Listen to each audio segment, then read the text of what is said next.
到2025年3月底，中国减持了189亿美元的美国国债，持仓量降到了7654亿美元，持仓排名掉到了世界第3，现在第一呢是日本，第2是英国了。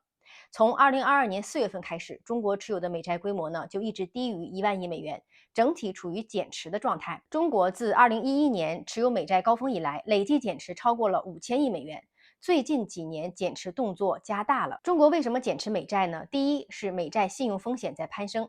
今年6月，美国天量的国债集中到期，美国联邦债务总额到2025年4月已经达到了36.2万亿美元，占 GDP 的比例是123%，远远超过国际公认的60%的警戒线。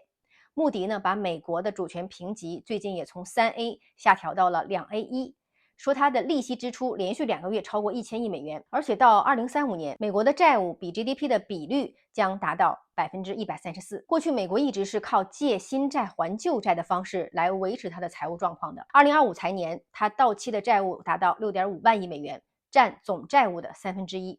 如果美国国会这次不能通过提高债务上限的法案，那么美债将会面临违约的风险。第二点呢，我们是基于对全球经济形势和自身实力的审慎考量。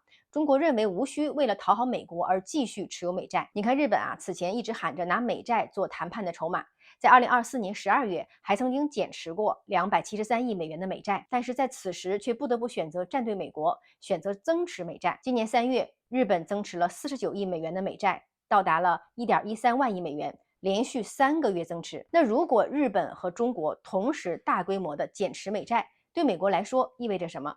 大家可以回看我的美国国债讲清楚那期视频。但有意思的是，持有美债英国为何会升到第2？